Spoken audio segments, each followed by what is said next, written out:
ya, Galileo es el primero que empieza a estudiar el movimiento. Entonces, lo que hace Galileo, pues, para estudiar el movimiento es empezar a hacer un montón de experimentos, ¿no? Como para tratar de entender si es que de alguna manera eso se puede explicar mediante matemáticas.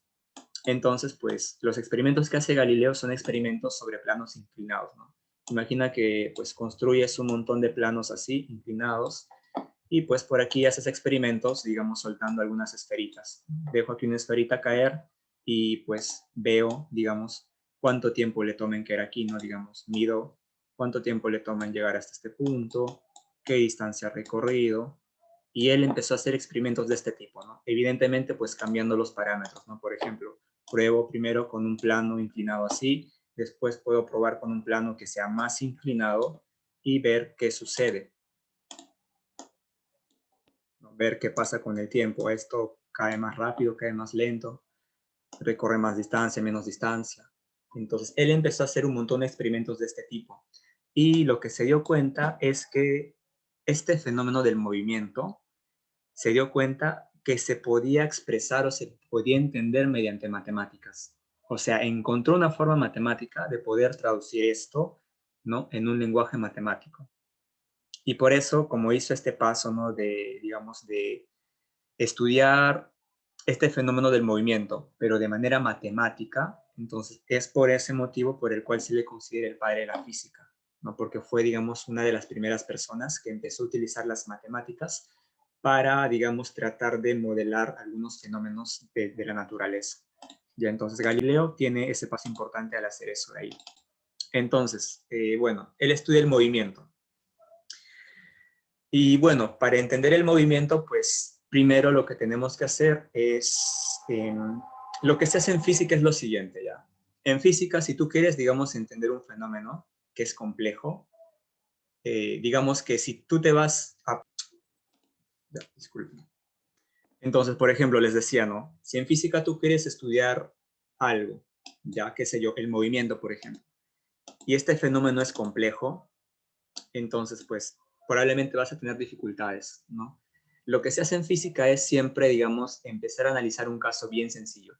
O sea, quieres estudiar algo, ok, trata de minimizarlo lo más que puedas y estudia ese fenómeno que es, digamos, sencillo. Entiéndelo y una vez que lo entiendas, ve agregándole un poco de complejidad. Analiza qué pasa, cómo se modifica, lo entiendes bien, hazlo un poco más complejo. Y es lo que se hace, ¿no? Siempre se estudia así desde un caso que es muy ideal y poco a poco lo vamos generalizando. Ya, ese es, digamos, lo que se hace. Entonces, el movimiento lo vamos a estudiar nosotros de la siguiente manera. Ya vamos a ver lo siguiente. Lo primero que vamos a estudiar va a ser el movimiento rectilíneo uniforme. Entonces, básicamente al inicio ya te expliqué lo que era el movimiento, no es el cambio de posición, pero esto solo tiene sentido cuando se mide respecto a algo, ¿no? Mediante respecto a un sistema de referencia. Entonces ya te expliqué todo eso. Y ahora pues vamos a ver esta parte de aquí, la parte teórica, ¿no?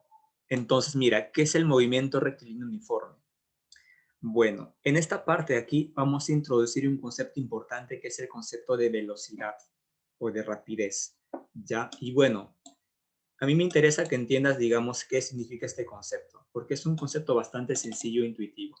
Entonces, quiero que imagines una situación que voy a dibujar por aquí, ¿no? Por ejemplo, en física, lo que nosotros queremos hacer es un fenómeno que vemos en la naturaleza, nosotros lo queremos traducir, digamos, a un lenguaje matemático. Entonces, ¿cómo hacemos eso? Bueno, a ver, vamos a imaginar una situación. Por ejemplo, ¿qué sucede si, digamos, aquí yo tengo... A ver, vamos a tener dos situaciones, situación A y situación B, ¿ya? Por ejemplo, en el caso A, que está por aquí, y aquí tengo el caso B. ¿Ya? Vamos a suponer lo siguiente, ¿sí? Vamos a imaginar que aquí pues tienes una pelota y aquí tienes también una pelota, ¿ya? Vamos a suponer que pues esta pelota, digamos, no sé, pateas esa pelota y recorre una distancia de 20 metros. Ya, pero digamos sin frenarse, ya. Se imagina que es ideal todo, ¿no? Y que pateas la pelota y que se va hacia este infinito sin detenerse, ¿ya? Pero imagina que yo solo quiero que recorra 20 metros. Ya, entonces, por aquí imagina la misma situación, pero que pues aquí también recorre 20 metros. Ya 20 metros en ambos casos es igual, pero la diferencia es la siguiente, ya. Supongamos que en el primer caso haces que eso recorra 20 metros, pero digamos, el tiempo que le toma desde este punto hasta el final, no hasta los 20 metros, es de, digamos, 10 segundos. Y en el caso B, el tiempo que le toma, digamos, de ir desde este punto hasta este punto es solamente de 5 segundos. Entonces, primero, en ambos casos recorren 20 metros, pero hay una diferencia en el tiempo, ¿no? En el caso A le toma 10 segundos recorrer esos 20 metros y en el caso B le toma 5 segundos en recorrer esos 20 metros. Entonces, la pregunta sería la siguiente, pues, ¿no? Nosotros conocemos una palabra, ¿no? Que es rápido o rapidez. Entonces, por ejemplo, si yo te pregunto en ambos casos, ¿cuál es el más rápido? ¿Qué me dirías tú? ¿Cuál de los dos casos fue el más rápido en base a la idea que tienes de esa palabra de rapidez? ¿El caso A o el caso B? ¿Cuál fue más rápido?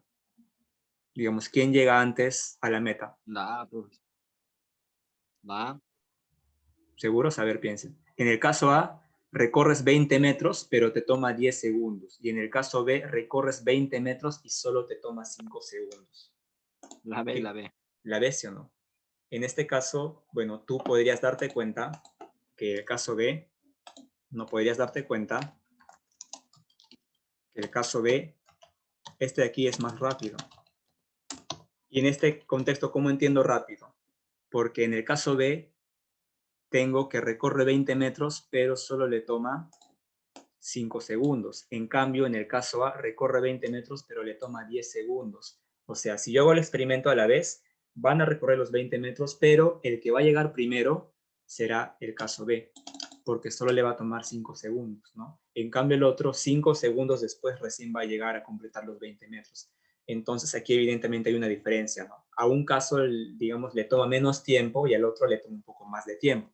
Eso nosotros, digamos, lo vamos a medir físicamente mediante una magnitud que se llama la rapidez, que te va a indicar eso, ¿no? Digamos, la distancia que recorre algo en el tiempo, ¿ya? Pero ahora, lo que tenemos que hacer nosotros es, digamos, tratar de definir cómo calculamos esa rapidez, pero de forma matemática, ¿ya? Entonces, la idea es esa, ¿sí? Hay que tratar de encontrar una forma de poder calcular esta rapidez, pero de forma matemática. Entonces, por ejemplo, veamos qué es lo que tenemos por aquí. Por aquí yo tengo 20 metros que lo recorre en 10 segundos. Y por aquí tengo 20 metros que lo recorre en 5 segundos. A ver, piensen, miren. Si en el caso A se recorre 20 metros en 10 segundos, yo puedo hacer lo siguiente, miren. Para poder comparar ambos casos, yo podría comparar simplemente cuánto es la distancia que recorre en un segundo. Entonces, si yo quiero saber qué distancia recorre en un segundo, pues es muy simple. Puedes dividir, por ejemplo, veces 20 metros entre el tiempo. O sea, divido 20 metros en 10 segundos y eso me da 2 metros sobre segundo. Y si hago lo mismo para el otro y divido 20 entre 5, o sea, 20 metros entre 5, voy a obtener aquí 4 metros sobre segundo. Y fíjate que ahora sí los puedes comparar, porque en este caso yo tengo 20 metros en 10 segundos, pero si yo comparo 20 metros en 10 segundos, obtengo que eso es lo mismo que decir que cada segundo avanza 2 metros. Y en el otro caso, cada segundo avanza 4 metros. Cuando tú comparas estos dos, es más claro darte cuenta que el de aquí fue más rápido.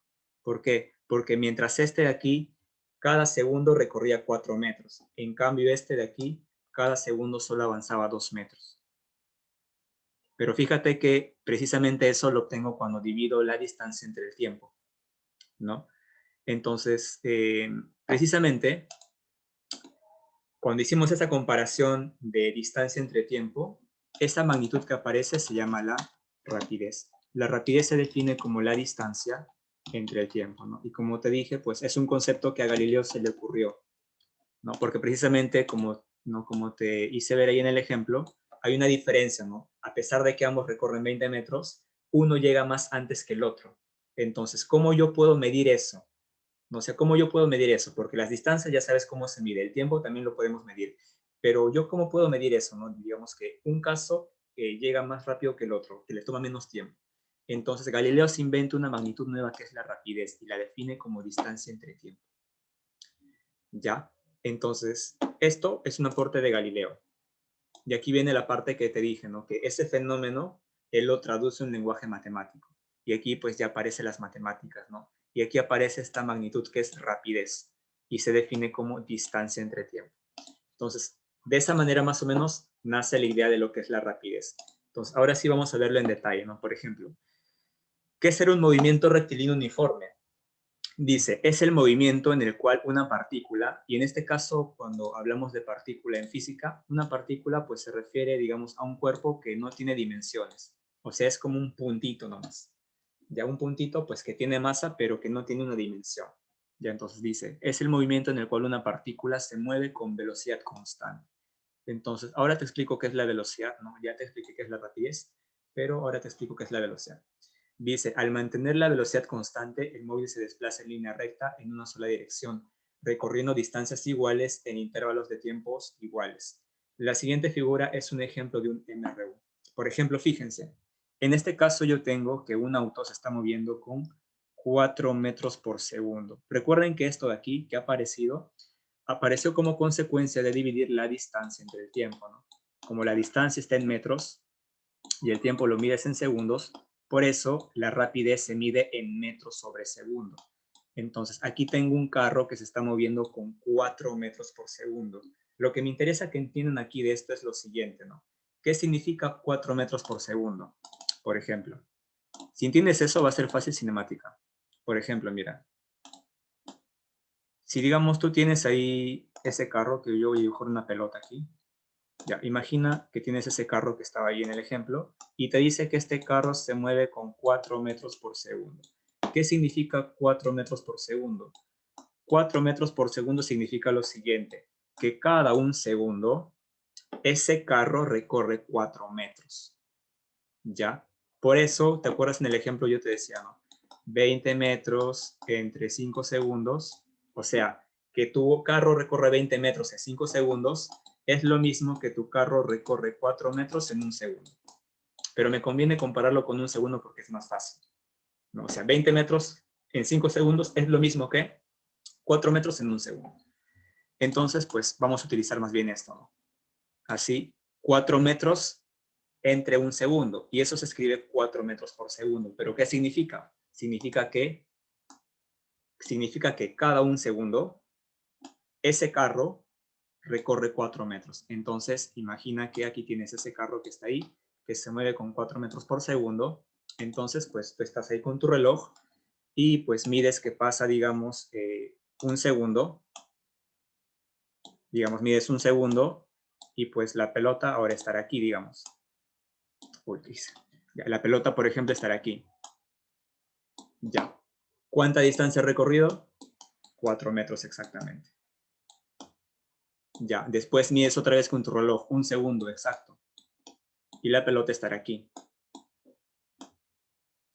¿Cuánto ha recorrido? Otros 4 metros. O sea, eso significa 4 metros por segundo. ¿Sí? Cada segundo recorre 4 metros. Por eso si te pregunto, ¿cuántos metros recorren 2 segundos? 8 metros, ¿no? Porque en un segundo recorre 4 y en el otro recorre 4. En 2 segundos recorre 8, ¿no? Si yo te pregunto, ¿qué distancia recorre después de 3 segundos? Aquí recorrerá otros 4 metros. Entonces, en total ha recorrido 4 más 4 más 4, 12 metros. ¿Ya? Pero quiero que entiendas que eso significa la velocidad. Por ejemplo, si yo digo, un auto se mueve con una velocidad o con una rapidez de 20 metros por segundo, ¿qué significa? Que cada un segundo ese carro recorre 20 metros, ¿no? Pasa un segundo y ha recorrido 20 metros. Pasa otro segundo y ha recorrido otros 20 metros. Pasa un segundo y recorrió otros 20 metros, ¿ya? Eso es rapidez. Entonces quiero que lo entiendas de esa forma, ¿ya? Porque como te digo, es un concepto intuitivo. Entonces, por ejemplo, por eso se ve aquí así, ¿no? Aquí, por ejemplo, puedes ver precisamente eso, ¿no? Aquí dice 4 metros por segundo, fíjate. Un segundo y ha recorrido 4 metros. Un segundo y ha recorrido 4 metros. Aquí 2 segundos, 8 metros, pues, ¿no? ¿Por qué? Porque cada segundo recorre 4 metros. 4 metros, 4 metros, en 2 segundos recorre 8 metros. Ya, ahí está. Entonces dice, del gráfico se deduce lo siguiente, el cociente entre el espacio recorrido y el respectivo intervalo de tiempo siempre se mantiene constante. ¿Por qué? Porque siempre, cada segundo vas recorriendo 4 metros. O sea, eso no cambia. ¿Ya? O sea, cada segundo tienes que recorrer exactamente 4 metros. Cuando pasa eso, vamos a decir que es un movimiento rectilíneo porque es en una recta y es uniforme, porque tu rapidez no cambia. ¿Ya? O sea, cada segundo vas a recorrer 4 metros, 4 metros, 4 metros, ¿no? Si estás con 5 metros por segundo, cada segundo recorres 5 metros, 5 metros, 5 metros. Si pasa eso, vamos a decir que estás en un movimiento rectilíneo uniforme. ¿Qué más dice? La dirección del movimiento siempre es constante, o sea, la dirección es en línea recta. Y dice, como, por definición, la rapidez se calcula dividiendo el espacio recorrido entre el intervalo de tiempo. Se concluye que la rapidez en MRU siempre se mantiene constante, ¿ya? O sea, es lo que te dije, ¿no? Galileo lo definió la rapidez como distancia entre tiempo, ¿no? Tú ya viste que distancia entre tiempo, ¿no? Era una magnitud que te permitía poder medir esa rapidez. Ya, entonces, por eso Galileo dividió distancia entre tiempo y eso lo llamó la rapidez. Ahora, ¿cuál es la diferencia entre rapidez y velocidad? Ya, fíjate. Rapidez, velocidad, ya. No son lo mismo. Aquí hay que tener cuidado. Rapidez y velocidad no es lo mismo, pero tienen algo que ver. Velocidad es rapidez, pero más dirección, ¿ya? Velocidad es rapidez más dirección. O sea, si yo digo, por ejemplo, 5 metros por segundo, tal cual, eso es rapidez. Pero si yo digo 5 metros por segundo hacia el sur, eso es velocidad, porque estás diciendo la rapidez, pero la dirección. Entonces, la velocidad tiene además dirección, ¿ya? Pero en el MRU, la rapidez y la velocidad coinciden. ¿Por qué? Porque como en el MRU la dirección solo es una dirección, ¿no? Porque no hay 2 o 3 direcciones, entonces la dirección no cambia. Entonces, por eso frecuentemente rapidez con velocidad, digamos, son iguales, ya porque estás en la misma dirección siempre. Ya, entonces, por eso aquí, digamos, se usa indistintamente rapidez con velocidad. Pero tienes que saber que velocidad es rapidez, pero con su respectiva dirección. ¿Ya? Entonces, como te dije, ¿no? En el MRU se cumple que la velocidad es constante. ¿Por qué? Porque la rapidez es constante, ¿no? Por ejemplo, si la rapidez es 2 metros por segundo, quiere decir que cada segundo recorre 2 metros para siempre, y eso no cambia, ¿no? Cada segundo 2 metros, cada segundo 2 metros. Pero también la dirección es constante, porque en el MRU es movimiento rectilíneo, en una recta, entonces la dirección nunca cambia. Como no cambia la rapidez y no cambia la dirección, se dice que la velocidad es constante. Ya, ahora, ¿qué pasaba si la rapidez no cambia, pero sí cambia la dirección? Entonces ahí la velocidad no es constante, porque la dirección está cambiando. Ya, pero en este caso, la velocidad es constante porque no cambia la rapidez y tampoco cambia la dirección. Ya, siguiente. ¿Qué dice? Entonces, miren, ¿no? Para el caso del MRU, dice, podemos calcular la distancia simplemente multiplicando la velocidad por el tiempo. Eso es intuitivo, ¿ya? Y miren, quiero que ustedes lo vean así de manera intuitiva, sin que tengan que, por ejemplo, memorizar esa fórmula, ¿ya? O sea, quiero que vean que es súper intuitivo. Por ejemplo, si yo tengo aquí otra vez el ejemplo de la pelota, por ejemplo, ya, imaginen que esta pelota se mueve con velocidad de 2 metros por segundo. Eso quiere decir que cada segundo recorre 2 metros, ¿no? Por ejemplo, aquí pasa un segundo y recorre aquí, digamos, 2 metros. Y estará aquí, por ejemplo. Pasa un segundo y recorre 2 metros. Pasa un segundo y recorre 2 metros. Pasa un segundo y recorre 2 metros. Y eso para siempre, ¿ya? O sea, cada segundo va a recorrer 2 metros, puntos suspensivos. Entonces, si yo te pregunto, ¿qué distancia recorre en un segundo? 2 metros. ¿Qué distancia recorre en 2 segundos? 2 más 2, 4. ¿Qué distancia recorre en 3 segundos? 6. ¿Qué distancia recorre en 4 segundos? 8, ¿no? Aquí 4 segundos, todo aquí. 8 metros. Entonces, pues, por eso la distancia se calcula como la velocidad por el tiempo, ¿no? Por ejemplo, Distancia después de 3 segundos. La velocidad es 2 metros por segundo. Pero yo quiero saber cuál es su distancia recorrida en 3 segundos. Entonces multiplico por 3 segundos. Segundos con segundos se van y te queda distancia es 2 metros por 3, 6 metros. Por eso pues te sale así, ¿no? ¿Por qué? Porque en 3 segundos, ¿cuánto recorre? 6 metros, no, 2 más 2 más 2, 2 por 3. En 4 segundos, 2 más 2 más 2 más 2, 2 por 4. Siempre es velocidad por tiempo, ¿no? Si yo te pregunto, ¿cuál es la distancia que recorre en 10 segundos? Allá en 10 segundos, entonces multiplico su velocidad, pero ahora por 10. Entonces, en 10 segundos recorre 20 metros en total, ¿ya? O sea, quiero que lo vean así de manera intuitiva, ¿ya? Por eso aquí la fórmula, pues, es distancia es velocidad por tiempo, que se deduce simplemente, ¿no? De la definición misma de la rapidez, ¿no? Entonces, la distancia se calcula como la velocidad por el tiempo. Y bueno, aquí hay un triangulito, pues, que es, digamos, como una mnemotecnia para recordar cómo son las fórmulas, ¿no? Por ejemplo, aquí tienes el triángulo DBT, donde, ¿qué se cumple? Distancia es igual al producto de la velocidad por el tiempo. Y de aquí puedes despejar lo que quieras, porque esto es una ecuación. Por ejemplo, si quiero la velocidad, deja la velocidad ahí y el tiempo pásalo aquí a dividir. Entonces, velocidad es distancia entre tiempo. Si quieres el tiempo, deja el tiempo ahí y pasa la velocidad más bien a dividir. Y tienes distancia entre velocidad. Tienes esas 3 posibles combinaciones. Distancia es velocidad por tiempo, velocidad es distancia entre tiempo y tiempo es distancia entre velocidad. Eso se ve aquí resumido en este triángulo, ¿no? Distancia es velocidad por tiempo. Velocidad es distancia entre tiempo. Y tiempo es distancia entre velocidad. Ahí está. Pero como te digo, ¿no? Esto viene simplemente de aquí. Distancia es velocidad por tiempo, despeja lo que quieras, ¿no? Velocidad es entonces distancia entre tiempo y el tiempo es, despeja la velocidad, distancia entre velocidad. Y ahí tienes todo eso. Ya, nada más.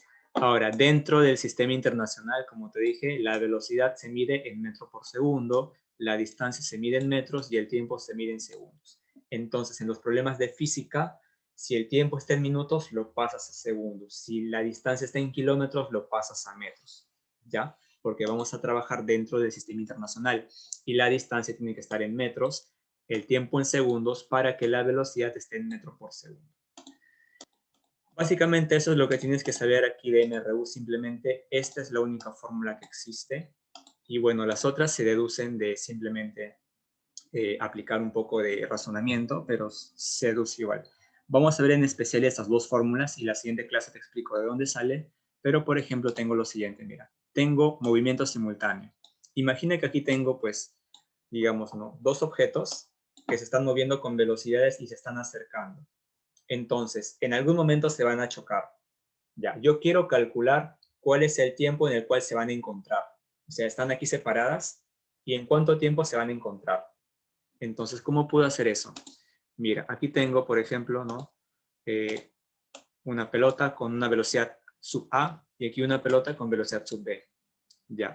Ambas van a chocarse aquí en este punto y les va a tomar cierto tiempo que vamos a llamarlo el tiempo de encuentro. Tienen que tener en cuenta que aquí el tiempo que transcurre para ambos va a ser el mismo. Ya, entonces, por ejemplo, aquí lo que van a obtener es lo siguiente. Si tú quieres calcular cuánto es ese tiempo en el cual los dos van a encontrarse, el tiempo de encuentro, simplemente ¿qué tienes que hacer?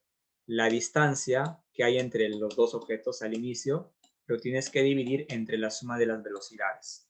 Ya, distancia entre suma de velocidades, o sea, velocidad, digamos, de este objeto más velocidad de este objeto, haces esa operación y eso te va a dar cuánto es el tiempo en el cual se van a encontrar. Ya, ese es el tiempo de encuentro. El tiempo de alcance es más bien lo siguiente, ¿no? Tienes un objeto aquí y un objeto aquí y se están siguiendo. Entonces, para que haya alcance, el de aquí tiene que tener velocidad más alta. ¿Por qué? Porque si este va a mayor velocidad, nunca se van a encontrar. Pero si este tiene velocidad más alta, en algún momento lo va a alcanzar y por ejemplo, van a chocar, se van a encontrar. Entonces, este tiempo de alcance sirve para eso, ¿no? ¿Para qué? Para calcular en cuánto tiempo, digamos, los dos van a encontrarse en un punto. Entonces, en este caso, el tiempo de alcance, ¿cómo se calcula? Primero es la distancia que hay entre ellos al inicio. Por ejemplo, al inicio están separados una distancia d. Y esto lo divides entre la resta de velocidades. Restas la velocidad más grande menos la velocidad pequeña. Y eso te va a dar cuánto es el tiempo para que los dos se alcancen. ¿Ya? Nada más. Con esto tenemos todo lo que necesitamos hoy día. ¿Sí? Entonces, les explico los problemas. Por ejemplo, aquí tengo un problema que me dice, si un ciclista desarrolla un MRU, ya, MRU significa velocidad constante. Si es velocidad constante, ya sabes que se aplica la fórmula distancia es velocidad por tiempo. ¿Ya? Esta fórmula es la que se usa cuando es un MRU. Dice que la velocidad es de 36 kilómetros por hora. Ya. Y me dice cuántos metros recorre en 10 segundos. Entonces, fíjate, aquí la velocidad está en kilómetros por hora, ¿no? De hecho, esta velocidad de 36 kilómetros por hora, ¿qué significa? Que cada hora recorre 36 kilómetros. Pero a nosotros no nos interesa la velocidad que esté en kilómetros por hora, porque a nosotros nos pregunta qué distancia va a recorrer en 10 segundos. Entonces, aquí tenemos que cambiar esta velocidad que está en kilómetros por hora, vamos a cambiarlo a su equivalente en metros por segundo. Entonces, ¿cómo se hace esto de aquí? Bueno, se hace de la siguiente forma. Porque fíjate, primero, si yo quiero la distancia, la fórmula es velocidad por tiempo. El tiempo dice, pues, él quiere saber qué distancia recorre después de 10 segundos. Entonces, el tiempo va a ser 10 segundos. Pero la velocidad tiene que estar en metros por segundo y aquí está en kilómetros por hora. Entonces, no podemos reemplazarlo aquí de frente porque tiene que estar en metros por segundo. Entonces, el paso número 1 es calcular la velocidad, pero en metros por segundo. Entonces, para eso se utiliza el factor de conversión, que se hace de la siguiente forma, mira, 36 kilómetros por hora. Ya, esto lo voy a multiplicar por, y aquí viene un factor de conversión. Primero, mira, vamos a hacer las equivalencias, ¿ya? Primero, 1 kilómetro equivale a 1000 metros, ¿sí o no? 1 kilómetro son 1000 metros, ¿ya? Y una hora son 3600 segundos, ¿ya? Porque una hora tiene 60 minutos y cada minuto tiene 60 segundos, 60 por 60, 3600. En una hora existen 3600 segundos. Ahora, ¿cómo yo utilizo esto para aquí hacer un factor de, o bueno, para cambiar esto, yo lo quiero pasar a metros por segundo? Entonces vamos a utilizar el factor de conversión. Se hace lo siguiente, mira, aquí se multiplica por un factor de conversión para pasar los kilómetros a metros y para pasar las horas a segundos. Entonces, por ejemplo, mira, yo quiero cambiar los kilómetros por metros. Entonces vamos a utilizar esta equivalencia aquí. 1 kilómetro son 1000 metros. Entonces, mira, lo que yo no quiero son kilómetros. Entonces, lo que no quieres lo colocas aquí abajo. Ahí abajo pongo 1 kilómetro. ¿Para qué? Para que kilómetro arriba, kilómetro abajo se cancele. Ya, por eso lo pongo ahí abajo. Y lo que yo quiero son metros. Eso lo coloco aquí arriba. Ahora tú te preguntarás, ¿no? ¿Por qué aquí agrega un por y aquí pone 1000 metros entre 1 kilómetro? ¿No está alterando el resultado? La respuesta es no. Porque como estos dos de aquí son iguales, entonces esto de aquí es igual a esto de aquí. ¿Sí o no? Porque aquí tienes que son iguales. 1 kilómetro son 1000 metros, son iguales. Entonces, aquí tienes 1000 metros y aquí tienes 1 kilómetro, pero esas dos cosas son lo mismo. Una división de dos cosas que son lo mismo te da 1. Entonces, todo esto es un 1. Y 36 kilómetros por hora por 1 sigue siendo 36 kilómetros por hora. O sea, no estoy alterando nada. Solo es un truco para poder hacer ese cambio de unidades, ¿ya? Entonces, aquí hice una primera multiplicación, ¿no? Puse aquí 1 kilómetro aquí abajo para que kilómetro con kilómetro se cancele y me quede metros.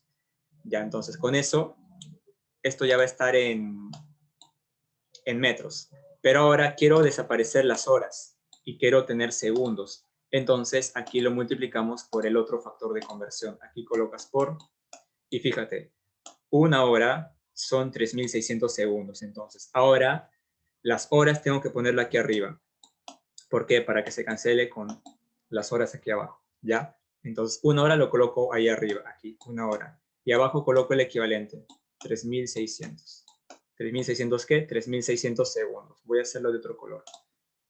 3.600 segundos. Ahora mira qué pasa. Kilómetro con kilómetro se cancela, hora con hora se cancela, ¿y qué me queda? Me queda lo siguiente, 36 que multiplica a 1000 entre 3.600. ¿Qué me queda? Arriba me queda metros y abajo me queda segundos. Esto ya está en segundos, ya está en metros por segundos, que es lo que queremos. Solo nos queda simplificar. Por ejemplo, mira, 0 con 0 se va, 0 con 0 se va, mitad de 10 es 5 y mitad de 36 es 18. O sea, aquí me queda hacer lo siguiente, 36 por 5 entre 18. Y esto ya está en metros por segundo. Entonces, quizás ustedes ya habían visto esto en el colegio, ¿no? Porque en MRU te dice, si quieres pasar de kilómetro por hora a metro por segundo, multiplícalo por 5 entre 18. Y es lo que se hizo aquí. Se multiplicó por 5 entre 18. Pero aquí te expliqué por qué sale eso, ¿ya? O sea, en el fondo estamos haciendo esto, ¿no? Sino que al simplificar, te queda que si quieres pasar de kilómetros por hora a metros por segundo, solo multiplícalo por 5 entre 18. Por eso aquí en esta primera parte, fíjense aquí, la velocidad que estaba en kilómetros por hora lo ha multiplicado por 5 entre 18. Y cuando lo multiplicas por 5 entre 18, esto ya se convierte en metros por segundo, ¿no? Por ejemplo, aquí si simplificamos, tengo lo siguiente. 18 es 1 y aquí también 18 es 2. 2 por 5, 10. Ahí está. O sea, 36 kilómetros por hora equivale a 10 metros por segundo. Es lo mismo, ¿sí? O sea, que en 1 hora recorras 36 kilómetros es lo mismo que en un segundo recorras 10 metros. Por eso aquí la velocidad es de 10 metros por segundo. Ahora sí, podemos reemplazar, ¿no? Lo que quería el problema es, dice, ¿cuántos metros recorren 10 segundos? Entonces, distancia es velocidad, que es 10 metros por segundo, por el tiempo, que también son 10 segundos, ¿no? 10 por 10 te da 100. Entonces, ¿cuántos metros recorren 10 segundos? Recorre 100 metros, ¿no? ¿Tiene sentido? Sí, porque si su velocidad es de 10 metros por segundo, cada segundo recorre 10 metros, 10 metros, 10 metros. Entonces, en 10 segundos recorrerá 10 por 10, 100 metros. ¿Ya? Entonces, fíjense, ¿no? Los problemas aquí son sencillos, simplemente la ecuación es esta, distancia es velocidad por tiempo. Los únicos, digamos, detalles podría ser cuando tengas una velocidad en kilómetros por hora, lo tienes que pasar a metro por segundo, pero eso lo puedes hacer simplemente multiplicándolo por 5 entre 18, ¿ya? Entonces, en el primer problema, te expliqué de dónde sale ese 5 sobre 18. En los siguientes, pues tú de frente lo multiplicas por 5 entre 18, ¿no? Por ejemplo, aquí, a ver, dice, un ciclista se mueve con velocidad constante de 54 kilómetros por hora. ¿Qué distancia recorre en los primeros 60 segundos? Entonces tengo algo así como esto. Ya, un ciclista viaja con 54 kilómetros por hora. Y dice, ¿quiere saber qué distancia recorre? ¿Qué distancia recorre? Ya, quiere saber qué distancia recorre después de 60 segundos. Entonces, quiere saber esta distancia que recorre. Ya. Bueno, tú sabes que la distancia es velocidad por tiempo, ¿no? A ver, distancia se calcula simplemente como la velocidad multiplicado por el tiempo. El tiempo lo sabemos porque fíjate en los datos, me dice que yo quiero saber la distancia después de 60 segundos. Entonces el tiempo son 60 segundos, pero necesito la velocidad. Y aquí me da la velocidad, ¿no? Pero me la da en kilómetros por hora. Y como el tiempo está en segundos, y como quiere la distancia en metros, tienes que pasarlo a metro por segundo. Entonces, aquí hacemos el factor de conversión, ¿no? Ese 54 lo multiplicas por ¿cuánto? Lo multiplicas por 5 entre... Lo multiplicas por 5 entre 18, ¿ya? 54 lo multiplicas por 5 entre 18. Ya, una vez que lo multiplicas por 5 entre 18, pues simplemente aquí opera, ¿no? 18 aquí es 1, y aquí 18 es 3. 3 por 5, 15. Ya está. O sea, quiere decir que 54 kilómetros por hora es lo mismo que 15 metros por segundo. Entonces reemplazamos aquí en la ecuación. Distancia será velocidad. La velocidad fue 15 metros por segundo. ¿Durante cuánto tiempo? Durante 60 segundos. ¿Qué pasa aquí? Segundos con segundos se cancela y te va a quedar simplemente 15 metros por 60. Operas eso y te sale, ¿no? ¿Cuánto es 15 por 60?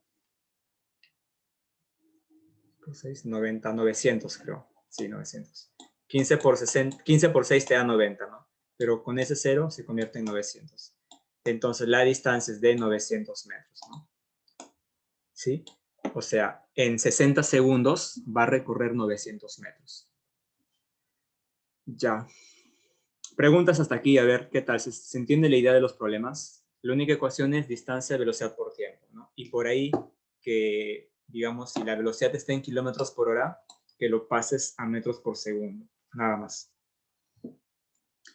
¿Qué tal? ¿Se entiende la idea? A ver, respondan. Michelle, Andrés, Araceli. Profesor, de lo que 5 sobre 18 es ahí donde no entendí mucho. Allá. Lo que pasa es que, como les dije, ¿no? En esta parte de aquí viene de lo que les expliqué en el ejemplo anterior, que como está en kilómetros por hora, aquí, bueno, lo que en el fondo, digamos, se hace es multiplicar así, ¿no? Tengo 54 kilómetros por hora. Esto lo multiplicas por lo que les dije antes, ¿no?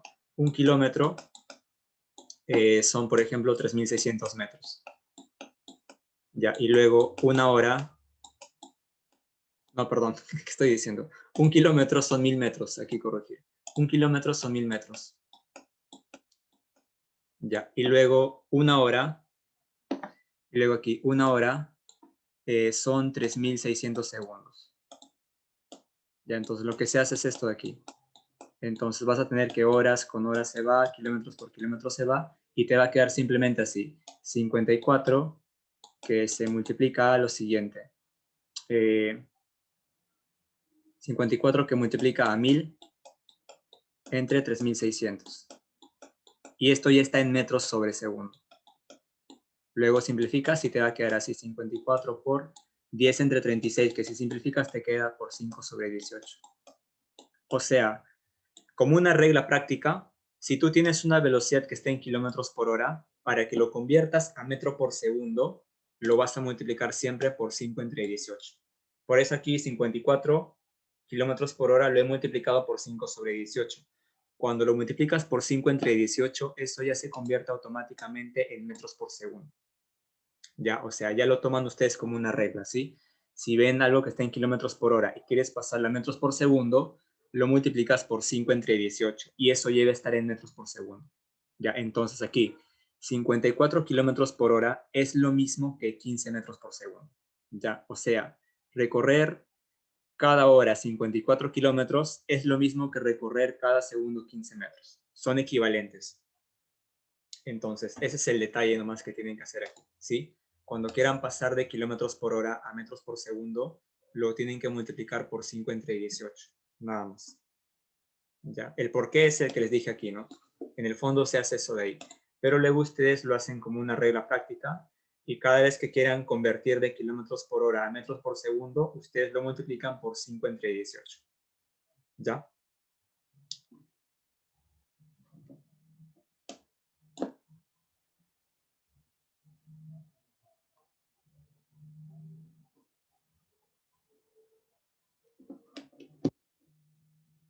¿Qué más? ¿Alguna pregunta?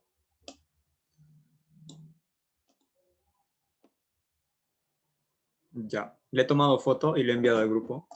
Entonces lo pueden revisar por ahí para poder avanzar de forma un poco más rápida. ¿Ya? Luego tenemos lo siguiente, a ver. A ver, miren, aquí igual dice, si un auto desarrolla un MRU, o sea, movimiento rectilíneo uniforme. Dice, recorre 2,4 kilómetros en 80 segundos. Calcula su rapidez en metros por segundo. Entonces nos pide la rapidez o la velocidad. Ya, primero, ustedes saben que distancia es velocidad por tiempo.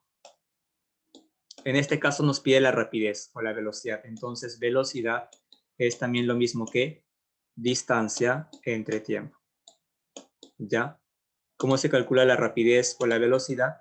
Se calcula como distancia entre tiempo. ¿Ok? Ahora, fíjate. A mí me pide calcular la rapidez en metros por segundo. Entonces, tengo que dividir la distancia entre el tiempo. ¿Ya? Bueno, primero, en física es recomendable hacer un gráfico, como para que puedas entender mejor la situación. Entonces vamos a imaginar que ahí tengo el auto, que yo lo voy a simbolizar por una esfera, y dice este auto recorre en total 2,4 kilómetros.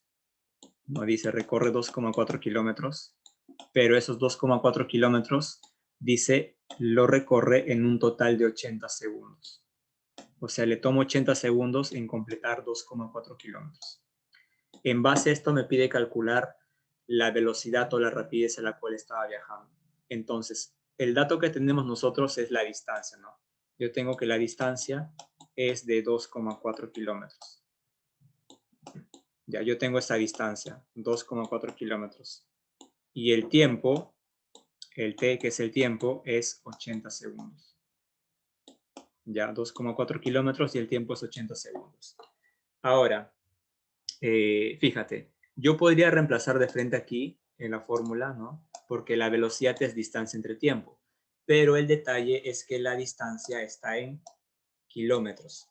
Entonces, si yo lo divido eso entre el tiempo, me va a dar lo siguiente, mira. Si yo lo divido así tal cual, voy a tener 2,4 kilómetros entre el tiempo que está en 80 segundos. Entonces, divides y te va a salir al final un número, pero te va a salir kilómetros sobre segundo o kilómetros por segundo. Y lo que tú quieres es que salga en metros por segundo. Por lo tanto, ahí tenemos que convertir esos kilómetros en metros. ¿Ya? Entonces, aquí hay que convertir 2,4 kilómetros a metros. ¿Cómo lo conviertes a metros? ¿Un kilómetro cuántos metros tiene?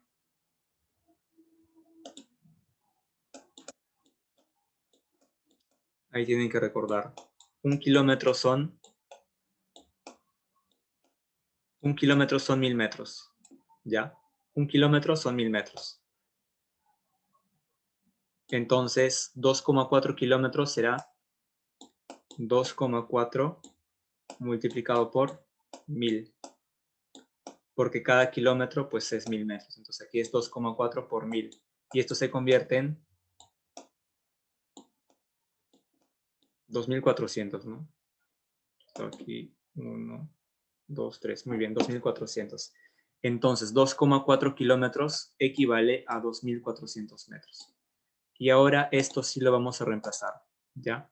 2400 metros y el tiempo es 80 segundos. Entonces eso de ahí lo reemplazamos recién aquí en la fórmula.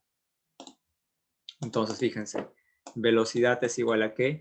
Distancia. La distancia que he recorrido en metros es 2400 metros. Y esto lo divides entre el tiempo que es 80 segundos.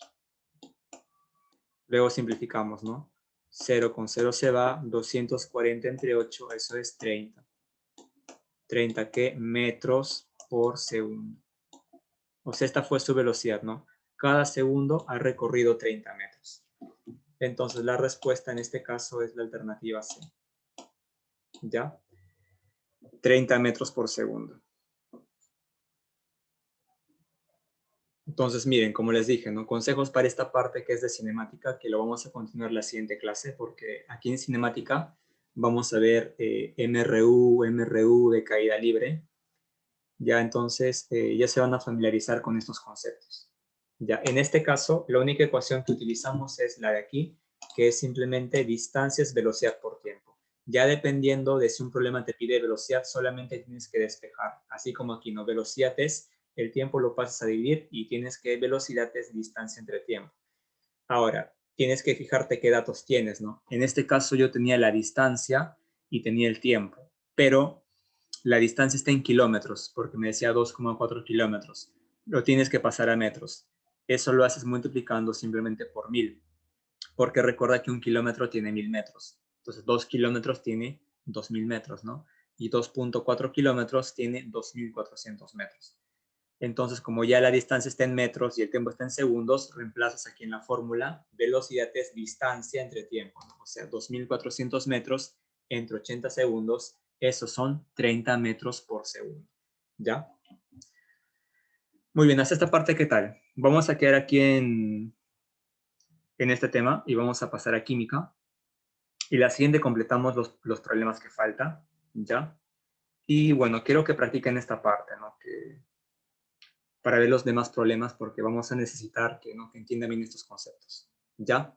Entonces, si tienen preguntas, pues me las pueden hacer ahora, y si no, pasamos a química, ¿ya? Pero bueno, como les digo, vamos a terminar la siguiente clase con esta parte aquí, y vamos a entrar al otro que es movimiento rectilíneo uniformemente variado, pero para eso tienen que entender primero bien esta parte, ¿ya? Lo que tienen que entender de esta parte es lo siguiente, ¿no? Movimiento rectilíneo uniforme significa que la velocidad no cambia, ¿no? O sea, por ejemplo, estos 30 metros por segundo nunca van a cambiar, ¿no? Cada segundo tiene que recorrer 30 metros, 30 metros, 30 metros. Eso significa.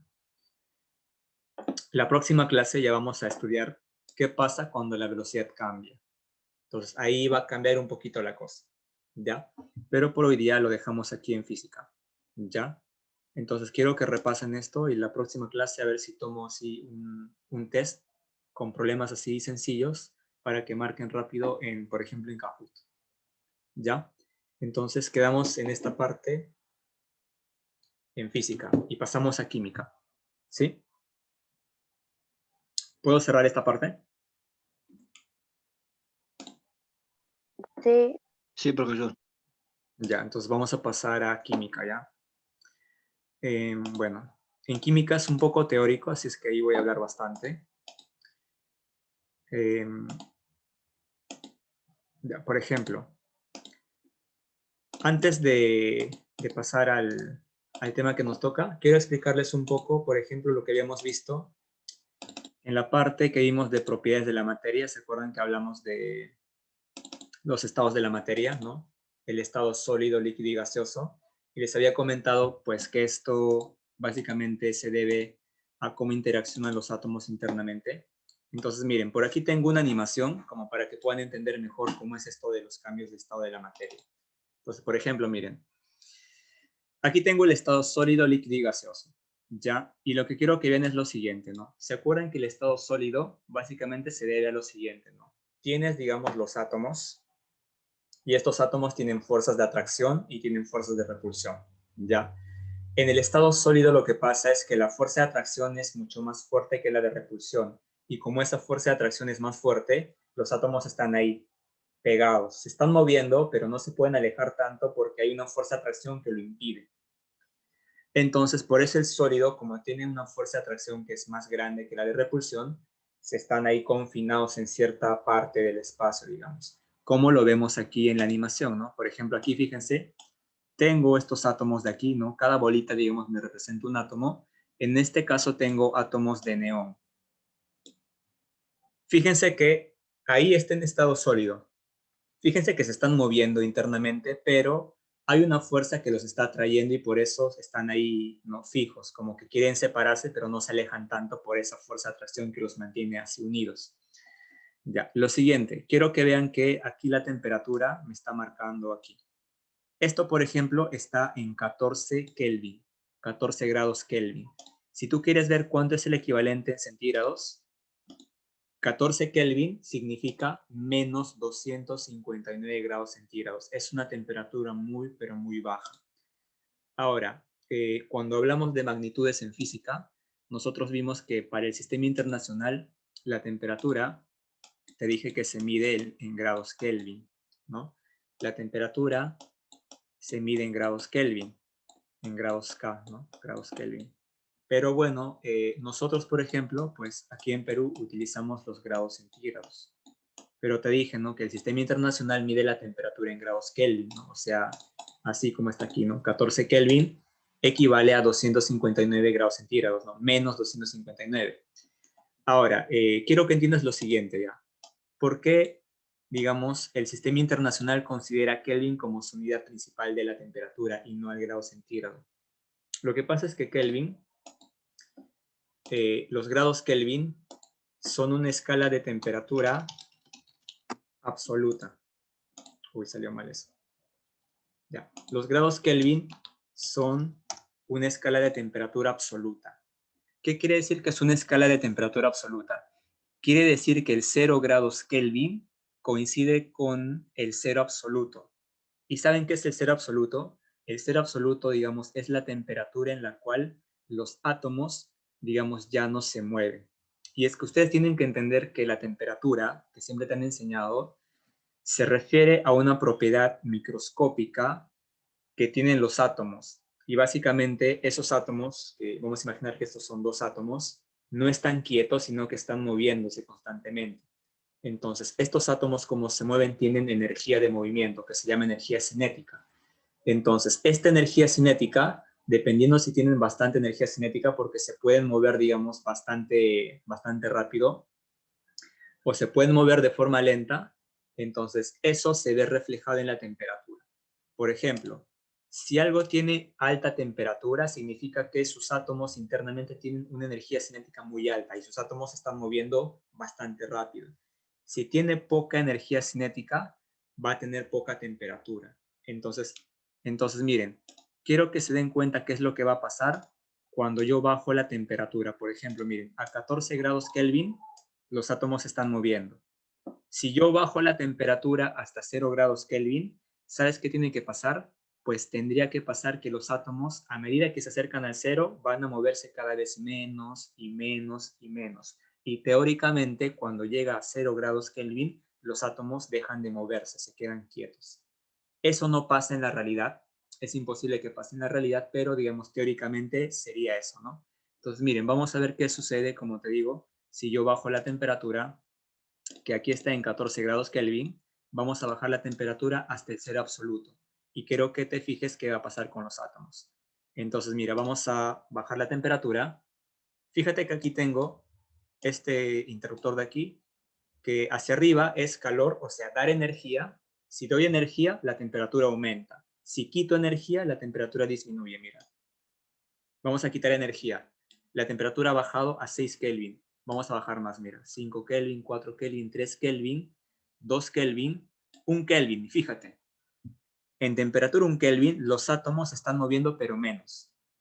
Si ahora yo bajo hasta el 0 grados Kelvin, teóricamente, 0 grados Kelvin significa que los átomos ya no tienen energía, por lo tanto ya no se mueven y se quedan quietos. Por eso puedes ver que en 0 grados Kelvin se han quedado completamente quietos.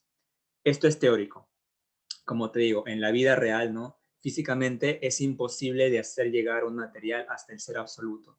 Ya siempre, digamos, puedes disminuir mucho su temperatura, pero nunca va a llegar a ser un cero absoluto, porque eso implica que los átomos estén totalmente quietos y eso no pasa, porque siempre van a tener un poco de energía, por más mínima que sea, van a tener un poco de energía y siempre van a estar moviéndose por lo menos un poco. Entonces, esto es teórico, ¿ya? Pero digamos que esto es lo que pasaría cuando estás en el cero absoluto. Los átomos dejan de moverse completamente. Si yo le doy más calor, le doy energía, los átomos empiezan a moverse. Ahí es sólido, porque fíjate, los átomos están pues bien compactos, ¿no? Pero si le das bastante temperatura, la energía aumenta, los átomos empiezan a moverse cada vez más y empiezan a tener mayor libertad, mira. Y eso ya es un líquido. Y eso ya es un gas. O sea, tienen tanta libertad que prácticamente pierden totalmente esa fuerza de atracción que los unía y la fuerza de repulsión es más grande que pues se mueven libremente. Ese es el estado gaseoso. Entonces, fíjense, para el agua pasa lo mismo. Miren, el agua en estado sólido, digamos, sería microscópicamente se vería así, pues, ¿no? Aquí vemos que ocupa un cierto lugar del espacio y que los átomos están moviéndose, ¿no? Quieren alejarse, pero hay una fuerza de atracción que lo evita, que los mantiene ahí unidos. Miren, si es que, digamos, aquí está en estado sólido, porque fíjense que está en una temperatura de menos 127 grados centígrados. Si es que yo le doy más temperatura, perdón, más calor, más energía, la temperatura va aumentando. Ahí está menos 27 grados centígrados. Todavía sigue siendo sólido, sería hielo, por ejemplo, pero cuando llega al cero, ya va a empezar a cambiar, ¿no? porque en el 0 es donde ya pasa el estado líquido. Entonces, ahí fíjense, a medida que la temperatura aumenta, ya pueden ver que esas moléculas tienen cierta libertad de movimiento. Entonces, esto ya vendría a ser un líquido. Fíjense ahí, ya tiene cierta libertad de movimiento. O sea, ya no está, digamos, tan ahí, ¿no? Como que ya no hay tanta fuerza de atracción, ¿no? Que los mantiene ahí como que fijos, unidos. Aquí tienen mayor libertad de movimiento. Esto vendría a ser el estado líquido, ¿ya? Ahí está el estado líquido, ¿no? Ves que hay mayor cantidad de movimiento, hay mayor libertad de movimiento, entonces eso externamente se ve como el estado líquido. Si yo le doy más temperatura, hasta los 100 grados centígrados, puedes darte cuenta que algunos ya se liberan totalmente, esa fuerza de repulsión es más alta y por eso algunos se liberan, ¿no? Como este tipo de aquí que se está yendo, mira, este de aquí también se está yendo, este se está yendo, y fíjate que algunas moléculas ya se han separado, ¿no? Y esto ya es el estado gaseoso, ¿no? Algunas moléculas pues ya tienen suficiente energía y por eso su fuerza de atracción ya no las mantiene unidas. Y si le doy más energía, pues aquí ya tengo agua, pero en estado gaseoso, ¿no? Totalmente, fíjate, sus moléculas se están moviendo libremente. Esto es el estado gaseoso. ¿Ves? Hay un pleno alboroto de las moléculas moviéndose en cualquier dirección o caóticamente, con velocidades muy altas, ¿no? Está ocupando un volumen que no es fijo y ese es el estado gaseoso, ¿sí? Y de hecho, pues lo interesante que pueden ver aquí también es lo siguiente, ¿no? Que, por ejemplo, fíjense, cuando está en el estado gaseoso, fíjense que las moléculas están viajando, digamos, aquí alrededor, ¿no? Fíjate, a ver, por ejemplo, ahí para el oxígeno. Por ejemplo, mire, el oxígeno ahí está en estado gaseoso. Ya, mira, voy a darle más temperatura y quiero que veas cómo van a empezar a moverse los átomos de oxígeno a medida que le doy más temperatura, ¿no? Cada vez se va a mover más y más rápido. Y si tú te fijas, pues los átomos de oxígeno van chocando con las paredes del recipiente, ¿no? Esos choques con las paredes del recipiente producen una fuerza. Esa fuerza, pues, es la que, digamos, genera la presión, ¿no? Por eso cuando tú presionas un globo, hay como una fuerza que empuja hacia afuera. Esa fuerza se debe a los millones de átomos, ¿no? De aire que están ahí adentro, que se están moviendo alocadamente, que están colisionando millones de veces con la pared y que están ejerciendo una fuerza hacia afuera. ¿Ya? Se debe a eso, ¿no? Como aquí puedes ver, los átomos, a medida que tienen más energía, se mueven violentamente interiormente y van chocando cada vez más con las paredes del recipiente. Y aquí solo ves unos cuantos átomos, tienes que imaginar que son millones.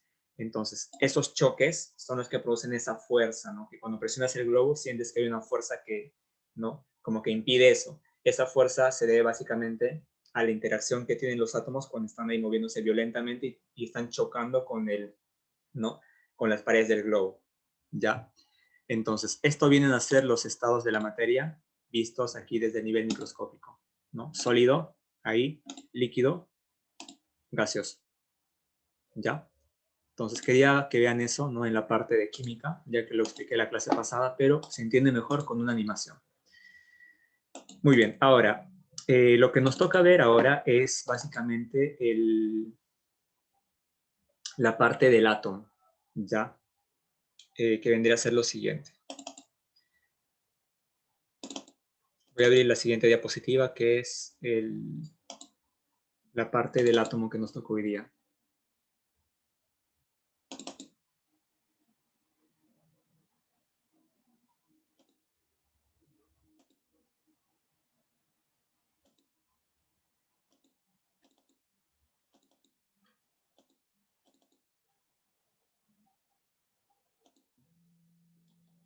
Ya nos toca esta parte aquí. Antes de pasar a esto, tenemos que ver antes esta parte.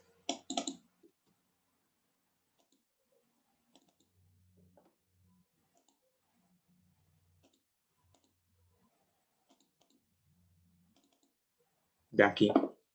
Vamos a ver la teoría atómica. Bueno, primero, por ejemplo, vamos a hablar sobre lo que es el átomo, ¿ya? Vamos a ver, digamos, cuál fue el desarrollo histórico para entender, digamos, qué son los átomos. Entonces, vamos a ver, pues, cómo fue este desarrollo histórico, ¿no? Por ejemplo, miren, desde la antigüedad dice, el hombre se preguntó cómo estaba constituida la materia, ¿no? O sea, sabemos que la materia, nosotros lo llamamos a todo aquello que ocupa un lugar en el espacio, ¿no? Básicamente todo lo que nos rodea para nosotros es materia. Pero la pregunta, ¿no? Que siempre nos ha intrigado es, por ejemplo, saber de qué está hecha esa materia. O sea, esa materia de qué está constituida. Entonces dice, tal es así que en la antigua Grecia, aproximadamente el siglo V a.C., los filósofos Leucipo y Demócrito sostenían que la materia se encontraba constituida por diminutos corpúsculos materiales, los cuales son indivisibles e indestructibles, a los que llamaron átomos. Entonces, quiero que imagines que fuese algo así como esto, pues, ¿no? Imagina que aquí tuvieses, no sé, una piedra, por ejemplo, o algo, y esta piedra, pues, la rompes en dos pedazos y tienes un pedazo más pequeño, por ejemplo, ¿no? Y este pedazo pequeño lo rompes otra vez y tienes un pedazo más pequeño. Y ese pedazo pequeño, pues, otra vez lo rompes y tienes un pedazo más pequeño. Y esto lo rompes otra vez y un pedazo más pequeño. Y puedes hacer ese proceso muchas veces hasta que, digamos, que eventualmente, ¿no? Vas obteniendo cada vez partes más pequeñas y más pequeñas hasta que llegue un momento en el cual obtengas una parte que ya no se va a poder seguir dividiendo más. O sea, digamos que llegas a este punto y tú tratas de dividir eso y ya no se va a poder más. O sea, llegas a una parte que ya va a ser indivisible e indestructible. O sea, que ya no lo vas a poder separar en partes más pequeñas y que tampoco se va a destruir.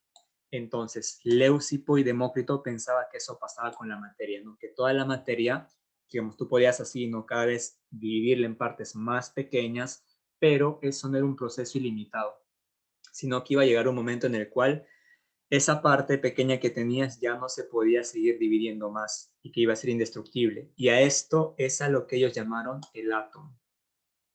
Átomo precisamente porque viene de la palabra griega, ¿no? De átomo, una composición de dos palabras griegas donde la significa sin y el átomo significa partes o sin división.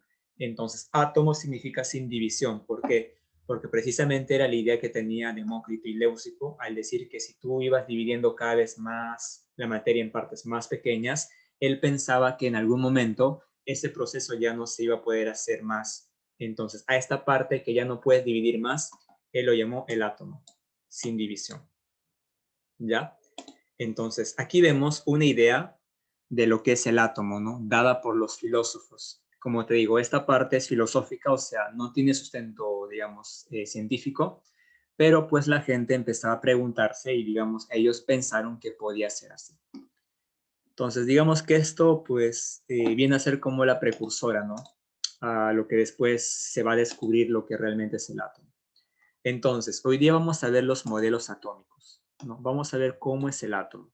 Esa idea de átomo, de hecho el nombre pues proviene de la idea de Leucipo y Demócrito, ¿no? Pero vamos a ver que no estaba, digamos, tan alejado de la realidad, aunque tenía algunas diferencias. Entonces, vamos a ver cómo es el átomo. Bueno, básicamente, pues tenemos un modelo actual, ¿no? Que obviamente no es el modelo de Demócrito, pero vamos a ver que el modelo actual del átomo que se tiene hoy es una consecuencia de la investigación, ¿no? Por parte de muchos científicos durante mucho tiempo, ¿ya? Entonces, para entender mejor cómo fue esta evolución del átomo, vamos a ver cuáles fueron los principales modelos atómicos, ¿no? O sea, las principales teorías que han, digamos, propuesto los científicos para explicar cómo era el átomo. Entonces, una de las primeras teorías científicas, porque recuerda que lo de Demócrito y Leucipo es filosófico, es la teoría de John Dalton, ¿ya? Y de hecho John Dalton es el padre de la química, precisamente porque empezó a estudiar esto de forma científica, ¿ya? Entonces, John Dalton dice, en el año 1808, basado en tres leyes empíricas de las composiciones químicas, ¿no? Fíjense que Dalton trabajaba ya en asuntos de la química, dice, gracias a tres leyes empíricas. Empíricas se refiere a que son leyes que habían descubierto mediante la experimentación, mediante la experiencia. Ya, entonces, mediante esas leyes empíricas, lo ayudó eso a elaborar un modelo sobre el átomo, un modelo atómico. Él consideraba que los átomos, dice, eran como diminutas esferas rígidas, ¿ya? Los átomos eran diminutas esferas rígidas, ¿no? Como bolitas, pero que eran indestructibles. cuya propiedad más importante era su masa, ¿no? O sea, tenían masa, dice. Según John Dalton, la materia está constituida por partículas idénticas llamadas átomos. Entonces, él pensaba que toda la materia estaba constituida por unas partículas idénticas que se llamaban los átomos, ¿no? Que para Dalton, pues eran como unas esferas, ¿no? Pequeñitas, diminutas, pero que son indestructibles, ¿no? O sea, que esta esferita ya no la puedes partir en algo más pequeño. Básicamente es muy parecido a la idea de Demócrito, ¿no? Y Leucipo. Y de hecho, John Dalton, digamos, agarró la idea de Leucipo y Demócrito y en base a algunas cosas más que él descubrió, pues lo aceptó, digamos, como que algo, pues, verdadero, ¿no? Como que no tan alejado de la realidad. Entonces, este fue el primer modelo del átomo, planteado por John Dalton, ¿no? Como que el átomo es una esfera rígida e indestructible. Más o menos la idea de Demócrito. Después de esa idea, pues viene otra idea, que es la idea de Joseph Thomson. Ya, entonces dice, en 1887, y más o menos por estos años ya se había descubierto el electrón y el neutrón y los protones también. Entonces dice que Thomson hace lo siguiente. Thomson dice, propone un modelo en el cual el átomo está constituido de lo siguiente, dice. El átomo tiene una parte que es como una gran masa, pero es una masa que tiene carga eléctrica positiva, ¿ya? Y dice que esta masa que tiene carga eléctrica positiva está rodeada de otras de cargas negativas que están como que incrustadas ahí. De hecho, el modelo de Thomson, él explica que para él el átomo era como un pudín, donde, por ejemplo, el pudín vendría a ser, digamos, la carga positiva. Y ese pudín tiene pasas, y las pasas vienen a ser los electrones que están, digamos, incrustados en el pudín. ¿Ya? Por eso el modelo de Thomson se llama el modelo del budín de pasas. ¿Ya? Digamos, imagina que el budín es la carga eléctrica positiva y los electrones están ahí incrustados como si fuesen las pasas del budín con la carga eléctrica negativa. Ya, ten en cuenta que en esos años ya tenían ideas de lo que eran las cargas eléctricas. ¿Ya? Y de hecho creo que les había explicado que las cargas eléctricas, básicamente en la naturaleza, existe una propiedad de la materia que es la carga eléctrica. Y la carga eléctrica existe de dos tipos. Tienes una carga eléctrica que es positiva y tienes una carga eléctrica que es negativa. ¿Se acuerdan que les dije que las cargas generan campos? Ya, entonces, estas cargas eléctricas interactúan de la siguiente forma, ¿no? Cargas eléctricas positivas experimentan fuerza de repulsión. Cargas eléctricas negativas también experimentan fuerzas de repulsión. O sea, si tú tienes dos cargas que son iguales, no dos positivas, van a experimentar una fuerza que las separa de repulsión. Si son dos cargas eléctricas negativas, también van a experimentar una fuerza de repulsión. Pero por el contrario, si tienes una carga eléctrica positiva y una carga eléctrica negativa, van a experimentar fuerza de atracción. Ahora, si tú quieres ver esa fuerza eléctrica, es muy fácil. Hay un experimento que es sencillo que puedes hacer tú en tu casa para, por ejemplo, darte cuenta de la fuerza eléctrica y las cargas eléctricas. Entonces, por ejemplo, el experimento es sencillo, solo necesitas un lapicero. Bienvenido a mi canal. Entonces, necesitas un lapicero y este lapicero que tú encuentras, este lapicero, vas a frotarlo en tu cabello. Ya tienes un lapicero, por ejemplo, y lo frotas en tu cabello. Ya, lo frotas en tu cabello. Después de que lo frotas en tu cabello, vas a, de un papel, vas a sacar pedacitos pequeños de papel y los pones en la mesa. Ya, frotas el lapicero en tu cabello y acercas el lapicero a los papelitos y vas a ver qué pasa. Va a pasar lo siguiente. Por ejemplo, miren, aquí yo hice, ¿no?, ese experimento y lo grabé con el celular en cámara lenta para que se vea, ¿no? Aquí está el pedacito de papel y aquí voy a acercar el lapicero, que ya lo froté en mi cabello y al frotarlo en mi cabello, el lapicero se ha cargado. O sea, el lapicero ahí tiene cargas eléctricas. Y cuando lo acerco, voy a hacer que el papel también se cargue eléctricamente. Entonces va a pasar va a pasar algo así, ¿no? El lapicero está cargado, digamos, con cargas positivas, y al acercarlo, el papelito se va a cargar con cargas negativas. cargas opuestas se atraen. Entonces, cuando yo le acerque lo suficiente, voy a ver la fuerza de atracción. Mira, en cámara lenta lo puse para que se vea más chévere. ¿Ven? Fuerza de atracción. Después, repulsión. Y después, por un momento, otra vez atracción. Y puedo jugar con eso, ¿no? Ahí está como que levitando porque el lapicero está cargado y el papelito también, y por eso hay una fuerza de atracción. Entonces, por eso lo estoy controlando así, ¿no? Por esa fuerza de atracción que existe. Ya, entonces, esa fuerza que está controlando el papel es la fuerza eléctrica y se debe a las cargas eléctricas que están ahí. ¿Ya? Entonces, pueden hacer ese experimento ustedes en su casa y básicamente van a ver que se cumple ese efecto. ¿Ya? Eso se produce, como te digo, ¿por qué? Porque la materia tiene una propiedad que son las cargas eléctricas. ¿Ya? Entonces, tenemos eso. ¿Qué es esto? Ya, entonces, tenemos eso de ahí. Entonces, por ejemplo, ¿no? Ya vimos que hay cargas eléctricas positivas y cargas eléctricas negativas. Ya. Entonces, para Thomson, no para, perdón, sí, para Thomson, pues Thomson decía que el átomo es como un budín de pasas, ¿no? El átomo es como un budín de pasas donde el budín tendría carga positiva y los electrones están incrustados como si fueran pasas del budín y tienen cargas eléctricas negativas, ¿ya? Entonces aquí está el modelo de Thomson, ¿sí? Donde Thomson pues le gustaba mucho el budín al parecer, ¿no? Imaginaba que el átomo era como un budín de pasas, ¿no? Donde las pasas son electrones incrustados y el budín viene a ser la carga eléctrica positiva, ¿ya? Este es el modelo de Thomson. Después viene el modelo de Jean Perrin. Jean Perrin dice aquí es un científico, un físico francés que ganó el premio Nobel en el año 1926. Él básicamente dice modificó el modelo de Thomson sugiriendo que las cargas negativas, dice, son externas al átomo. O sea, para Thomson, los electrones, ¿no? O las cargas eléctricas negativas estaban incrustadas en el átomo, ¿no? Por eso te digo que era como un budín, ¿no? El budín era la carga eléctrica positiva y las pasas que están incrustadas eran las cargas eléctricas negativas, pero las cargas estaban incrustadas.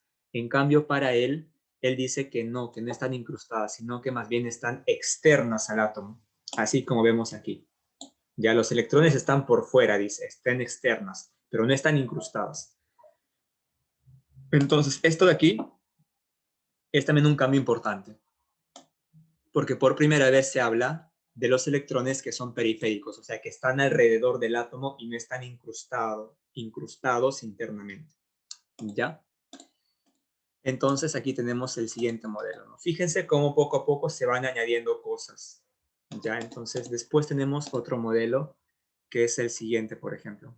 Aquí tengo el modelo de Rutherford, ¿sí? El modelo de Rutherford dice en 1911, básicamente surge como resultado de la experimentación con partículas alfa.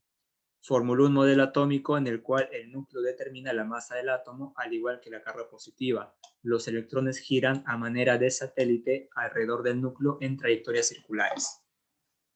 A ver, Thomson aquí ya pues prácticamente afirma que el átomo tiene una parte central que es un núcleo, que sería esto que está por aquí.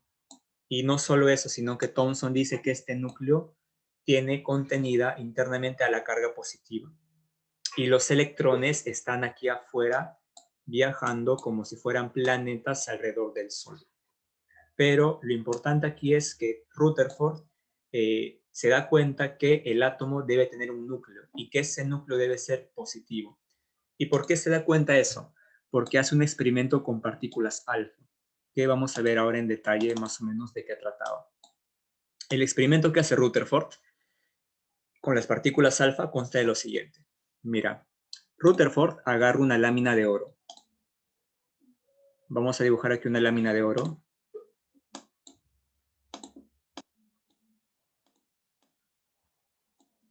Ya, ahí está una lámina de oro, ya. No sé si es amarillo eso, pero no importa. Ya, ahí está una lámina de oro, ¿sí? Imagina que esto es una lámina de oro. Ya, entonces, Thomson lo que hace es lanza sobre esta lámina de oro partículas alfa. Las partículas alfa son partículas cargadas. cargadas positivamente. Ya, o sea, son cargas positivas. Entonces, vamos a imaginar, pues, que lanza, digamos, ¿no?, un rayo de partículas alfa, y vamos a imaginar, pues, que estas partículas alfa van a viajar así, ¿no? Como un haz, ¿no? Como si fuese un láser que está viajando así, ya, pero pues tiene partículas alfa que son partículas cargadas positivamente. Ya, ¿qué es lo que pasa? Cuando las partículas viajan, ¿no?, cuando él hace el experimento, pues él se da cuenta que cuando él arroja las partículas alfa sobre la lámina, muchas de las partículas alfa viajan y atraviesan la lámina sin ningún problema. Eso pues es normal porque, como te dije, ¿no?, los átomos internamente no es que estén unidos, sino que internamente, de hecho, hay mucho espacio vacío. Entonces, por eso, cuando las partículas viajaban, pues no se encontraban, digamos, ¿no?, con obstáculos, y por eso pasaban libremente, ¿no? Por eso las partículas alfa, cuando él las bombardeaba, pues muchas atravesaban la lámina normal. Ok, eso no le llamaba la atención porque era normal. Lo que le llamó la atención a Rutherford fue lo siguiente. Si bien es cierto, muchas de los rayos alfa que lanzaba pasaban la lámina, algunos cuantos no pasaban la lámina, sino que algunos, digamos, iban por aquí y ¡fum!, se desviaban. Lanzaba, digamos, uno por aquí y sufría una pequeña desviación. O sea, no pasaba en línea recta. Y eso ya le llamaba la atención. O sea, si bien es cierto, la mayoría pasaba normal, pero digamos que unos cuantos rayos no pasaban, sino que pasaban, pero se desviaban un poquito. Como esto de aquí, ¿no? Estaba viajando, cruza la lámina y se desvía un poco. Entonces él se pregunta, ¿no? ¿Por qué se desvía? ¿A qué se debe esta desviación? ¿Qué hay internamente en la lámina que hace que se esté desviando? Pero no solo eso, lo más sorprendente fue lo siguiente, que unos pocos casos pasó esto. Lanza las partículas alfa y ¿sabes qué pasa? No atraviesa la lámina, rebota. Y eso para Thomson fue como que bastante alucinante, ¿no? Porque para Thomson era como pensar que tienes un cañón, por ejemplo, no tienes un cañón y disparas una bala de cañón sobre un papel, ¿no? Sobre un papel, ya, una bala de cañón. Imagina que tienes eso y la bala del cañón la dispara sobre el papel y el papel hace que rebote la bala. O sea, esto era casi similar. ¿Por qué? Porque estas partículas alfa tenían mucha energía. Entonces, cuando las arroja contra la lámina de oro, es como más o menos el equivalente si estarías, digamos, arrojando, ¿no?, una bala sobre un papel y que este papel resista la bala y haga que la bala regrese. Entonces, por eso, cuando sucedió esto a Rutherford le llamó bastante la atención, porque es algo que no se esperaba para nada, ¿ya? Y aquí es donde viene la idea que tiene Rutherford, ¿no? ¿Por qué pasa esto? ¿Por qué cuando arrojo las partículas alfa, algunas pasan, pero algunas se desvían y sobre todo algunas se reflejan, se rebotan? Entonces ahí se pone a pensar y su razonamiento le dice lo siguiente. A ver, yo estoy lanzando partículas alfa y las partículas alfa están compuestas por partículas eléctricas positivas. La única forma de que una partícula que es positiva pueda rebotar es que en el camino se haya encontrado ¿con quién? Con otra partícula positiva. Porque nosotros sabemos que las partículas positivas, ¿no?, las cargas eléctricas positivas, experimentan fuerzas de repulsión, ¿sí o no? Entonces, si yo lanzo partículas que son positivas y algunas se desvían y otras rebotan, debe ser que aquí dentro de la lámina, en algunas partes, también hay cargas positivas. Y por eso está pasando esto. Entonces, imaginen lo siguiente, ¿no? Imagina que vemos dentro de la lámina y vemos que esas partículas, perdón, que esas cargas positivas están, por ejemplo, aquí. Aquí, por ejemplo, una carga positiva, por aquí otra carga positiva. Ya voy a poner aquí más, ¿no?, para que diga que es positivo, positivo y positivo.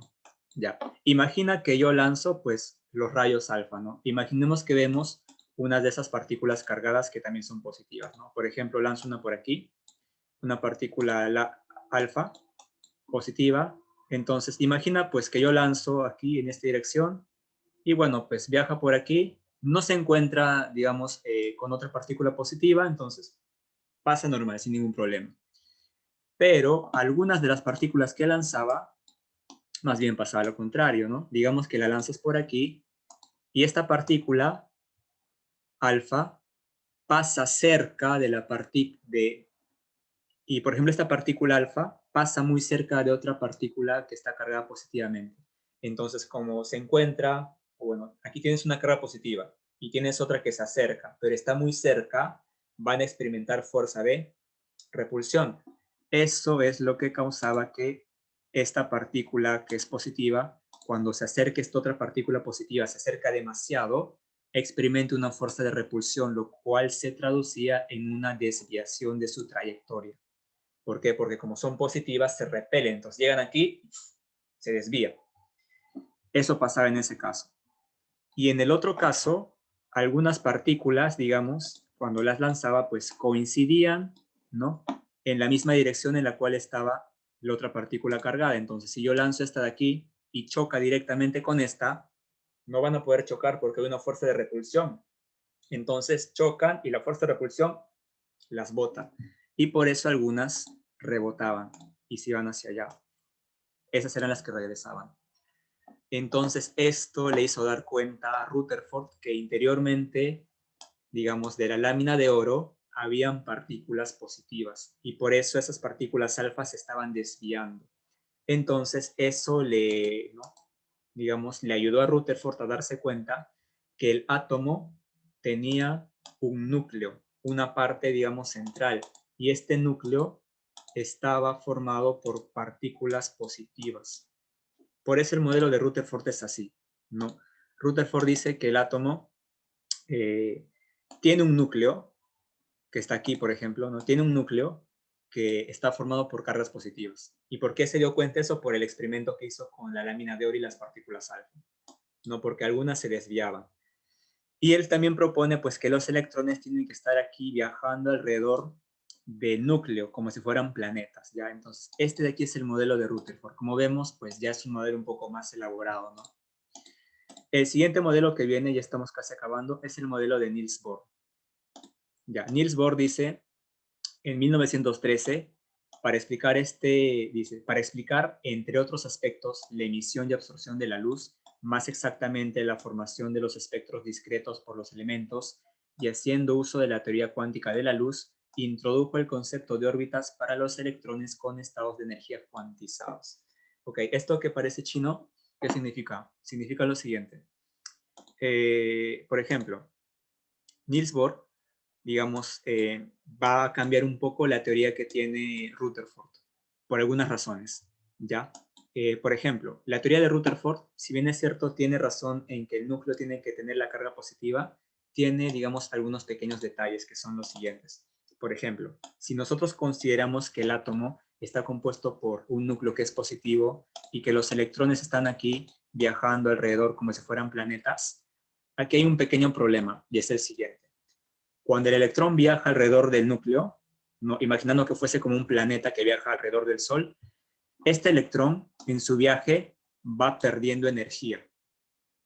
Como pierde energía, no solamente pasa eso, que pierde energía, sino que como el núcleo es positivo y el electrón es negativo, ¿qué pasa si tienes una partícula positiva, una carga positiva y una carga que es negativa? Positivo con negativo experimenta fuerza de atracción. Por lo tanto, si el núcleo es positivo, ¿no? El núcleo es positivo, ya, y el electrón es negativo, debe haber una fuerza de atracción. Y si el electrón, a medida que va viajando, va perdiendo energía, esa fuerza va a hacer que el electrón, en algún momento, caiga al interior del núcleo, porque esa fuerza le está atrayendo. Y como el electrón pierde energía, tarde o temprano va a caer hacia el núcleo. Eso evidentemente no pasa, porque si eso pasara, los átomos no existirían, así como los conocemos. Por lo tanto, nosotros no estaríamos aquí. Entonces, esto de aquí no sucede. O sea, el electrón no cae al centro del núcleo. Entonces, ahí hay un problema, ¿no? Porque siguiendo lo de Rutherford, el electrón debería caer al núcleo, por el hecho de que va perdiendo energía y porque se atraen y al final va a quedar ahí al centro. Pero eso no pasa porque los átomos porque los átomos no hacen eso, si no, no estaríamos aquí. Ya, entonces, lo que plantea Bohr es lo siguiente. Bohr plantea la idea de Rutherford, que el núcleo tiene una carga positiva y que los electrones están viajando aquí alrededor. Pero lo que él dice es que estas órbitas en las cuales viaja no son cualquier tipo de órbita, sino que solo existe algunas órbitas que están permitidas, bajo algunos principios que él establece, ¿ya? O sea, no cualquiera, ¿no? Imaginemos que, por ejemplo, que a mí se me ocurre que tenga esta órbita aquí, pero esa no. ¿Por qué? Porque no cumple con, digamos, algunas condiciones. O sea, existe algunas que sí son permitidas. Y en estas que son permitidas, este electrón no va a caer aquí al centro, porque en esta órbita, digamos, no va a perder energía. Entonces, el átomo se va a mantener estable. Entonces, Bohr introduce ese concepto de que hay ciertos niveles de energía o ciertas órbitas en las cuales no sucede esto que te conté. Ahora, esto evidentemente a los demás científicos les parece algo bastante loco, ¿no? Porque dicen, ¿cómo va a existir algunas órbitas que son permitidas? ¿No? Si sabemos que si eso se está moviendo, de alguna manera debe perder energía, o sea, ¿por qué, digamos, algunas órbitas están permitidas? Y bueno, a pesar que estaban en contra de él, pues digamos que si tú aceptabas su teoría como algo verdadero, muchos de los, digamos, problemas que había en aquel entonces que no se explicaban, cuando aplicaron la teoría de Bohr, se pudieron explicar bien. Entonces, en base a lo que sabemos del método científico, ¿no? Por más que esta idea fuera rara para los científicos, lo aceptaron como algo válido.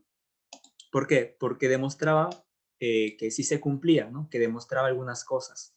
Entonces tuvieron que aceptarlo como una teoría válida, por más que les pareciera un poco extraña. Y de hecho, por eso Niels Bohr ganó un premio Nobel, por su explicación de este proceso, que viene a ser el modelo del átomo de hidrógeno, que es para el átomo más simple, ¿ya? Entonces, este viene a ser el modelo que tiene Niels Bohr, que es el de aquí, ¿no? Por eso aquí me dice que hay ciertas órbitas que son permitidas. Y bueno, este modelo, como te digo, pues hizo predicciones que realmente se cumplían.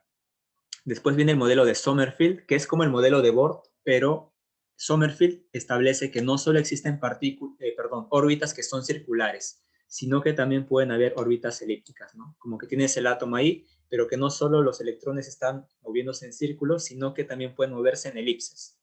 Ya esa es, digamos, una diferencia. Y bueno, las teorías más actuales, pues básicamente vienen de la mano de dos científicos que son Luis de Broglie y Edwin Schrödinger. Básicamente, la teoría actual que tenemos del átomo es la teoría planteada por él. Es una teoría ya totalmente diferente, ¿no? En la cual se toman ciertas ideas de antes, pero no tiene que ver con la idea de Bohr. Ya, pero eso lo vamos a ver en la siguiente clase porque aquí hay que hablar más de todo y de hecho, en la siguiente clase pues vamos a entrar en detalle en este modelo de aquí. O sea, solo en este, ya digamos que es el modelo actual del átomo. Entonces, hoy día hicimos un repaso sobre los principales modelos del átomo, no viendo cómo desde ideas sencillas de Leucipo y Demócrito, poco a poco se fue descubriendo más cosas hasta tener una concepción moderna del átomo. ¿Ya? Entonces quedamos ahí. Les envío la tarea de esta parte, que simplemente es teórica y está en base a lo que les expliqué hoy día, ¿ya? Se los envío al grupo en un momento y con eso después pueden responder ya. Solo es teórico y es básicamente lo que les he explicado y quizás algunas cosas van a tener que buscarlas en internet, ¿no? Por si se me escapó, digamos, al momento de explicar. Ya, pero es solo teórico, se los envío en un momento. Entonces lo completan y después me envían su solución, ¿ya? Y en física, los problemas que estábamos haciendo los continuamos la siguiente clase, porque vamos a seguir viendo cinemática. Ok, nos quedamos ahí, ¿sí? ¿Alguna pregunta de último momento? ¿Preguntas?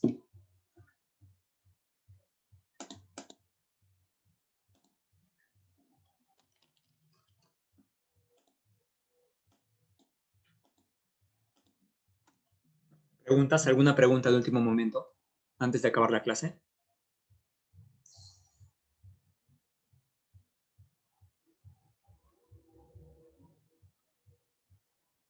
Ya, entonces quedamos ahí, ¿sí? Les envío No, la profesor, tarea. tengo una pregunta. Dime. Tengo una pregunta. ¿Vamos a hacer teorías en la otra clase o vamos a hacer ejercicios de ese tema?